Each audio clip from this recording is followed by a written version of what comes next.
Mapagpalang araw po sa inyong lahat. Welcome to DJ Sean Stories. Turn on your notification bell, like and subscribe para sa crime stories araw-araw. Sa isang relasyon, hindi talaga maiiwasan ang selos. Normal na minsan may mapapansin ka na bagay na tila nakakapagpaselos sa'yo. Pero tila hindi naman yata maganda sa isang relasyon na paulit-ulit kang magsiselos sa isang bagay o isang taong nakaraan naman na. Ayon nga sa iba, mapanganib ang salitang selos. Yan ang naging kapalaran ng isang babae sa kwento natin ngayon. Ang pagkatuklas. February 2, 2014, isang tawag ang natanggap ng 911 dispatcher. Ayon sa babaeng tumawag, hindi maganda ang lagay ng kanyang boyfriend at sana ay tulungan siya ng mga pulis at ambulansya. Natagpuan daw kasi ng babae ang kanyang kasintahan na wala ng buhay. Nang dumating naman ang ambulansya, nakita nga nila ang lalaki na si Jonathan sa loob ng kanyang kwarto at idineklara siyang patay. Walang masabi at umiiyak lang ang girlfriend ng lalaki na si Brenda. Ano kaya ang punot dulo bakit sinapit iyon ni Jonathan? Nakita kaya ni Brenda ang posibleng nanakit kay Jonathan? Ang babaeng tumawag ay kinilalang si Brenda Lazaro, 26 years old. Si Brenda ay isang kung fu instructor sa Wuyi Shaolin Martial Arts School. Ipinanganak si Brenda sa Texas pero bata pa lang siya ay lumipat na ng kanyang pamilya sa Mexico kung saan nagmula ang kanyang mga magulang. Nang siya naman ay teenager, bumalik muli ang kanyang pamilya sa Amerika dahil sa trabaho ng kanyang tatay. Masasabing hindi maganda ang paglaki ni Brenda. Madalas kasi siyang nagkikwento ng mga storya na tila gawa-gawa lamang niya at hindi ka panipaniwala. Nung nasa Mexico pa si Brenda, sinasabi niya sa mga kaibigan niya na siya raw ay nakidnap. May kasama din daw siyang isang bata noon at nakita daw mismo ng kanyang mga mata na pinatay ang bata na kanyang kasama. Noong high school naman, laging sinasabi ni Brenda na siya ay nabuntis kahit ni minsan ay hindi naman siya nakitang nagdadalang tao. Taong 2006, nang magsimulang mag-aral si Brenda ng Tai Chi at Kung Fu. Para sa kolehiyo, nag-aral naman siya sa University of Texas at kumuha ng Spanish degree. Matapos graduate, nagtrabaho siya bilang isang substitute teacher at nagsimula rin siyang maging instructor sa Wuyi. Tinuruan niya ang isang babae na si Daniel Cruz at sila ay naging magkaibigan. Isang beses ay ipinakilala ni Daniel si Brenda sa kanyang pamilya ng taong 2013. Doon ay nakilala ni Brenda ang kuya ng kanyang kaibigan na si Jonathan Cruz. Si Jonathan ay 27 years old noon ay ipinanganak ng June 10, 1986 sa California pero lumaki siya sa Texas. May dalawang kapatid si Jonathan na sina Christian at si Daniel. Ang nanay ni Jonathan ay si Pam habang ang tatay naman niya ay si John, isang abogado at pastor sa Heartland Church. Teenager pa lamang may alam na si Jonathan sa paggamit ng baril. Yun kasi ang naging libangan ng kanyang lolo na itinuro sa kanya at sa kapatid niyang lalaki. Maituturing na masaya ang buong pamilya ni Jonathan. At nang siya ay nagkolehiyo, nag-aral siya sa Baylor University. Doon ay kumuha siya ng kursong history at graduate ng taong 2009. Matapos ang graduation, bumalik siya sa Texas. Niregaluhan siya ng kanyang nanay ng isang aso na pinangalanan pa nga niyang Ulysses. Taong 2014, naging isang operations manager si Jonathan ng isang urgent care clinic. Dahil sa kanyang sahod, kaya na ni Jonathan na umupa ng sarili niyang apartment. Tumira siya sa River Chase Apartments at ito ang unang pagkakataon na siya ay bumukod sa kanyang pamilya. Naging interesado si Jonathan kay Brenda nang makilala niya ito. Nanghingi siya ng permiso sa kanyang kapatid na si Daniel para i-date ang kanyang kaibigan. Pumayag naman si Daniel at matapos nito ay nagsimula na ngang mag-date ang dalawa. Kalaunan, naging magkarelasyon sina Brenda at Jonathan. Masaya naman ang relasyon ng magkasintahan. Mahal na mahal ni Brenda si Jonathan at pakiramdam ng lalaki, si Brenda na ang magiging ina ng kanyang mga anak. Subalit hindi pala magiging mala fairy tale ang relasyon ni na Brenda at Jonathan. Isang beses noon, bago pa lang magkasintahan, isang double date ang dinaluhan ni na Brenda at Jonathan. Kasama nila ang dating roommate at best friend ni Jonathan na si Jacob at ang girlfriend ng lalaki na si Emily na siya ring matagal na kaibigan na ni Jonathan. Nang magkita-kita sila sa restaurant, binati at niyakap ni Jonathan sina Jacob at Emily. Habang kumakain, napansin ni na Jacob at Emily na tila tahimik si Brenda at hindi masyadong nakikisalamuha sa usapan. Hindi naman nag-isip na masama ang dalawa at inakala lang nila na natural kay Brenda ang pagiging tahimik. Subalit lingid sa kaalaman ng dalawa, kaya pala ganun si Brenda buong gabi ay dahil labis siyang nagselos na nagyakapan sina Jonathan at Emily nang binati nila ang isa't isa. Kaya pag uwi ni na Jonathan, nag-away sila ni Emily dahil hindi nagustuhan ni Brenda ang naging pagkikitungo ni Jonathan sa babae. Sa tuwing mag-aaway ulit ang magkasintahan, palaging inuungkat ni Brenda ang pagyakap ni Jonathan kay Emily noon. December 2013, habang nasa bakasyon si Jonathan kasama ang kanyang pamilya sa Europe, muling nag-away ang dalawa. Inulit na naman ni Brenda ang tungkol kay Emily at hindi pa siya nakaka-move on sa nangyari noon. Nang sabihin ni Jonathan sa kanyang ina kung gaano nagsiselos si Brenda, sinabi lang ni Pam na bigyan niya lang ng oras ang babae. Dagdag pa ni Pam, kalaunan ay makikita din ni Brenda kung gaano kabuting tao si Jonathan at makikita niya ring mapagkakatiwalaan ito. At para ayusin ang kanilang relasyon, niyaya ni Jonathan si Brenda na dun na tumira sa kanyang apartment. Pumayag naman ang babae kaya bandang dulo ng January 2014, lumipat na si Brenda sa unit ni Jonathan. Subalit kahit araw-araw na silang magkasama, hindi pa rin maiwasan ng dalawa ang magtalo. At sa tuwing mangyayari ito, muling babanggitin ni Brenda ang pagyakap ni Jonathan noon kay Emily. Bukod doon, ginawa ring malaking bagay ni Brenda ang mga babaeng nagla-like sa social media account ng kanyang boyfriend at tungkol sa mga ex-boyfriend nito. Halos araw-araw na silang nag-aaway at wala na talagang pinagkakasunduan. Hindi rin sila magkasundo kahit na nangako na si Jonathan na hindi na siya makikipagkita pa kay Emily o kahit sinong kaibigan niyang babae. February 1, 2014, tinext ni Jonathan ang kanyang nakababatang kapatid at kaibigan ni Brenda na si Daniel. Sinabi niya dito ang lumalala niyang problema sa kanyang girlfriend. Ayon kay Jonathan, may nakikita siyang 4 na bagay na pwede niyang gawin tungkol kay Brenda at sa mga bagay na di nila pinagkakaunawaan tulad ng nangyari kay Emily.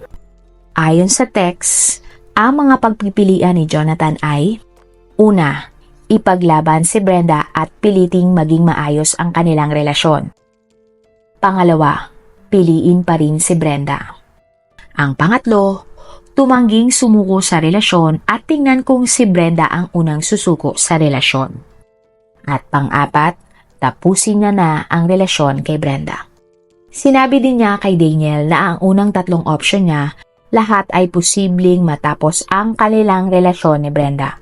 Kaya naman para kay Jonathan wala na siyang choice kundi makipaghiwalay na lang kay Brenda. February 2, 2014, tinext ni Jonathan si Jacob para ayain itong pumunta sa kanyang apartment at kakain din sila sa labas. Pumayag naman si Jacob at kasama si Emily, pumunta sila sa apartment ni Jonathan. Alam ni Jacob na may 2 baril si Jonathan at ang isa sa mga ito ay napansin niyang nasa isang cabinet. Ang cabinet na iyon ay walang ibang laman kundi ang baril at nakita rin ni Jacob na may bala ito. Sinabi ni Jonathan sa kanyang mga kaibigan na balak na niyang makipaghiwalay kay Brenda dahil sobrang selosa nito. Isiniwalat din ng lalaki na pinagseselosa ni Brenda si Emily. Nang marinig ito ni Emily, sinabi niya kay Jonathan na lalayo na lang siya para hindi na masayang ang relasyon ni na Jonathan kay Brenda. Ngunit hindi pumayag si Jonathan.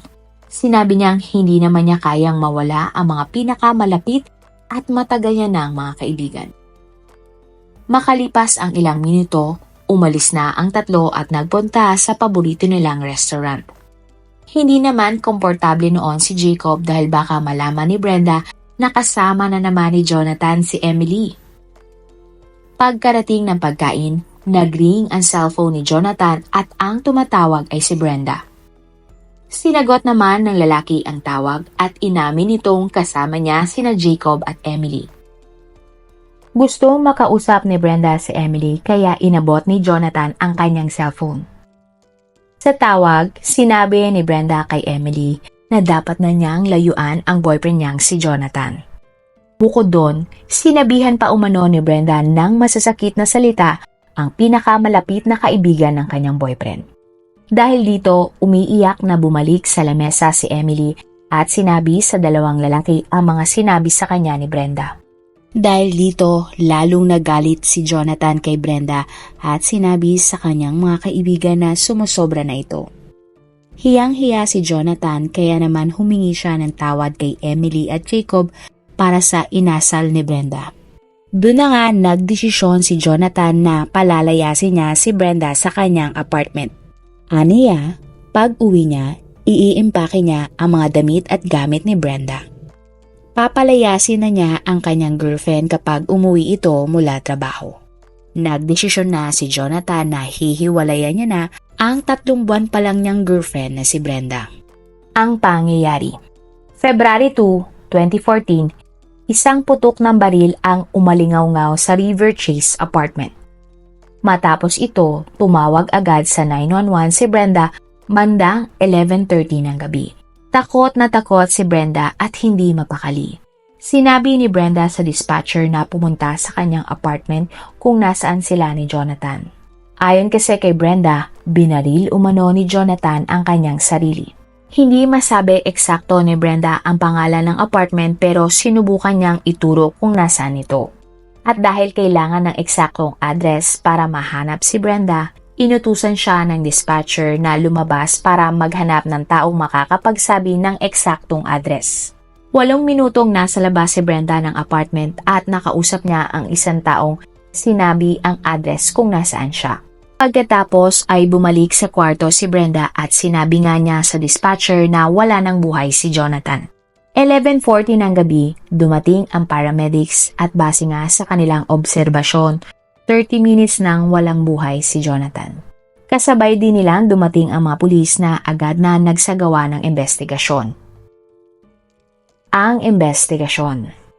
Ang balang ginamit ay mula mismo sa baril na pagmamay-ari ni Jonathan na katabi rin niya nang datnan siya ng mga pulis. Natagpuan naman nila ang cellphone ni Jonathan na sira sa ilalim ng kama. Kahit na sinabi sa kanila ni Brenda na si Jonathan mismo ang may gawa noon sa kanyang sarili, malakas ang kutob nila na may pumatay kay Jonathan. Nagsagawa rin sila ng gun test at lumabas na may bakas ng pulbura ng baril ang taas ng kamay ng daliri ni Jonathan. Pero walang bakas sa kanyang mga kamay. Right-handed din si Jonathan kaya katakatakang nasa kaliwa ang baril. Kaliwang dibdib naman ang tama ni Jonathan. Ito ay imposible kung ikaw mismo ang may gawa ng pinsala sa iyong sarili. Samantala, nagpositibo naman ang parehong kamay ni Brenda sa gunpowder test. Nakitang may bakas ng pulbura ang kanyang kamay, maging ang kanyang suot na jacket. Bukod doon, ang mga lalagyan ng bala ay natagpuan sa drawer ni Jonathan kung nasaan ang kanyang mga necktie, imbis na sa gun cabinet drawer ni Jonathan. Wala namang police report na nagsasabing may nakuhang fingerprints sa lalagyan ng bala. Wala ding ginawang DNA report na nagsasabi naman kung sino ang may hawak ng baril. Kinunan at tinanong ng mga pulis si Brenda kung ano ang nangyari. Ayon kay Brenda, simula pa tanghali hanggang gabi, pinag-aawayan niya at ni Jonathan ang issue kay Emily. Pero idiniin ng dalaga na nagkaayos naman sila ni Jonathan. Pagkatapos pa nga nilang magkasundo, nanood sila ng TV at nag-order pa nga ng Chinese food. Pero nang lumalim na ang gabi, muli daw binalikan ni Jonathan ang tungkol sa pinag-awayan nila ni Brenda. Nang oras na iyon, nagpunta na lang si Brenda sa banyo para iwasang mag-away ulit sila ni Jonathan. Paglabas niya sa banyo, pumwesto siya sa dulo ng kama habang si Jonathan naman ay nasa ibabaw ng kama noon. Nag-cellphone na lang daw si Brenda habang nakaupo. Doon na raw nagsabi ng mga magagandang salita si Jonathan kay Brenda.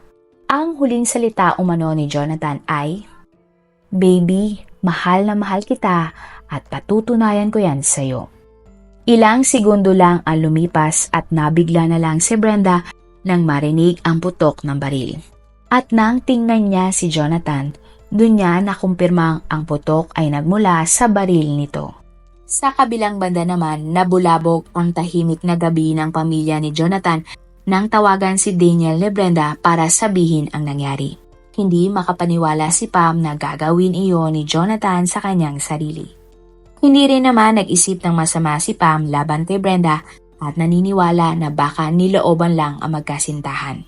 Subalit walang naaresto ng gabing iyon ang mga pulis. Hindi rin nila inaresto si Brenda kahit na may mga ebidensya ng bakas ng gun residue sa kanyang mga kamay. Ilang beses pang in-interview ng mga pulis si Brenda at paulit-ulit lang siya sa una niyang sinabi. Bumuo naman ang mga pulis ng posibleng nangyari. Una, may posibilidad talagang si Jonathan ang may gawa noon sa kanyang sarili, lalo na ang nag-iisang witness ay yun ang sinasabi. Pangalawa, posible ding natutulog si Jonathan nang siya ay barilin. At nang hindi siya natamaan, nagising siya at nagawa niyang agawin ang baril. Dahilan kaya naman may bakas ng baril sa kanyang daliri. Base naman sa autopsy report, hindi nakainom ng alak o gumamit si Jonathan ng ipinagbabawal na gamot dahil walang nakitang gamot sa kanyang sistema. Ibig sabihin, hindi iyon ang posibleng nakapag-udyok sa kanya para gawin ang krimen. Kahit na malakas ang suspetsya ng mga pulis kay Brenda, wala naman silang nakuhang sapat na ebidensya para siya ay kasuhan. Kaya naman, hindi na nagpatuloy pa ang investigasyon laban sa kanya. 3 gabi matapos ang krimen, sa lumang kama ni Jonathan sa bahay ng kanyang pamilya natulog si Brenda. Labis ang pag-aalala ni Pam para sa girlfriend ng kanyang anak at lagi nga itong inaasikaso. Pero isang gabi, bigla na lang daw nawala si Brenda at hindi man lang nagpaalam sa kanila. Nang burol umano ni Jonathan, hindi man lang nagpakita si Brenda. Bagkos ay nag-chat ito kay Daniel na tila hindi siya pinahahalagahan ng pamilya ni Jonathan dahil wala raw sinabi ang pamilya ni Jonathan tungkol sa relasyon niya sa lalaki. Nagsimulang magduda si Pam kay Brenda nang marinig niya mula kay Jacob at Emily na gusto na pala ni Jonathan hiwalayan si Brenda bago ang krimen. May natanggap din daw text si Emily bago mawala si Jonathan at sinabi sa text na gusto ko nang mawala sa mundo. Naniniwala raw si Emily na hindi talaga si Jonathan ang nag-text ng mga iyon. Doon na naisip ni Pam na may motibo si Brenda na patayin ang kanyang anak. Agad silang nagpunta sa mga pulis pero bigong maiakyat sa kasong murder ang nangyari kay Jonathan dahil kulang ang mga ebidensya. Nalungkot ang pamilya ni Jonathan pero nangako si Pam na hindi siya titigil para mabigyan ng hustisya si Jonathan. Laking pagtataka din nila na nangyari iyon kay Jonathan dahil may sapat itong kaalaman sa baril. Malalaman din daw ni Jonathan kung may laman na bala ang kanyang baril kaya imposibleng aksidente ang nangyari. Kumuha ng private investigator sina Pam para sa kaso ni Jonathan. Ayon kay Sheila, abogado ng pamilya ni na Jonathan, may ebidensya sila na walang depresyon si Jonathan o kahit anong sakit sa pag-iisip para magawa niya ang insidente. Nalaman din ni Sheila na may iniinda palang sakit sa kanang kamay si Jonathan bago ang krimen. Ibig sabihin, masakit ang kamay ni Jonathan kung gagamitin niya ang kanan niyang kamay. Taong 2016, nagpa siya sina Pam na magkaso ng civil lawsuit ng wrongful death laban kay Brenda. Mababa lang ang kaso na ito kumpara sa murder. Dahil dito, kailangan lang nilang magpakita ng ebidensya na nagsasabing responsable si Brenda sa pagkamatay ni Jonathan. Kailangan lang nilang mapatunayan na malaki ang posibilidad o motibo na tapusin ni Brenda ang buhay ni Jonathan. Ang trial ng kaso. Taong 2022, nagsimula ang trial. Ayon sa abogado ng pamilya ni Jonathan na si Sheila, sinabi ni Jonathan kay Brenda na makikipaghiwalay na siya sa babae. Subalit hindi matanggap ni Brenda ito kaya isang masamang plano ang binuo niya laban sa kanyang boyfriend. Nang tapos na raw mag-away ang dalawa at natutulog na si Jonathan, ginamit ni Brenda ang cellphone ni Jonathan para i-text si Emily. Pagkatapos ay kinuha ni Brenda ang baril ni Jonathan at saka ito binaril. Depensa naman ang panig ni Brenda, kamay lang ni Brenda at suot niyang damit ang tinesting ng mga pulis. Samantalang si Jonathan ay ibabaw lang daw ng kamay ang tinesting. Kaya naniniwala sila na hindi tama ang naging proseso ng investigasyon. Hindi rin umano totoo na nakipag-break si Jonathan kay Brenda dahil ang haba nga ng oras na sila ay magkasama at kumain pa nga sila bandang alas 8 ng gabi. Indikasyon na hindi naman pinaaalis ni Jonathan si Brenda ng gabing iyon. Pinakahihintay noon ng pamilya ni Jonathan ang magiging salaysay sa korte ni Brenda. Gusto talaga nilang malaman kung nasan si Brenda nang marinig niya ang putok ng baril. Iba-iba kasi ang naging kwento ni Brenda sa iba't ibang tao. Subalit sa dami ng tanong kay Brenda, ni isa rito ay hindi niya sinagot. Giniit kasi ni Brenda ang kanyang Fifth Amendment right o ang right to remain silent. Humingi ng $129 million bilang danyos ang panig ng pamilya ni Jonathan mula kay Brenda. Ang pamilya ni Jonathan ay nanalo sa civil lawsuit na isinampa nila kay Brenda. Dahil napatunayan nila na malaki ang posibilidad na may motibo na tapusin ni Brenda ang buhay ni Jonathan noon. Nagdesisyon ang jury na dapat $206 million ang ibigay ni Brenda sa pamilya ni Jonathan. Masaya naman ang buong pamilya ni Jonathan dahil sa wakas ay nagkaroon na ng resulta ang nangyari sa kanya. Hindi naman na muling nabuksan ang criminal case laban kay Brenda at magpahanggang ngayon ay hindi nakulong si Brenda. Wala na ring update kung nabayaran niya ba ang danyos na inutos na bayaran niya ng korte. Sa ngayon ay nagkaroon na ng asawa at 2 anak si Brenda. Ano ang masasabi niyo sa ating kwento ngayon? Si Brenda talaga kaya ang pumatay kay Jonathan o si Jonathan mismo ang gumawa nun sa kanyang sarili? Aksidente lang kaya ang nangyari? At may pagkukulang kaya talaga sa investigasyon? Marami pong salamat sa inyong panonood. Meron ba kayong mga kwento na gusto nyong i-share sa ating mga manonood? O kung may personal po kayong kwento na gusto nyong i-feature sa ating channel, i-comment down below nyo lang ang inyong mga suggestions. Para naman po sa dagdag kalaman, i-subscribe nyo din po at i-follow ang ating iba pang YouTube channel katulad ng Tagalog Facts and Mysteries by DJ Sean at Manila Boy Wonder Philippines. Marami pong salamat sa pagsuporta nyo sa aming mga channel. God bless everyone!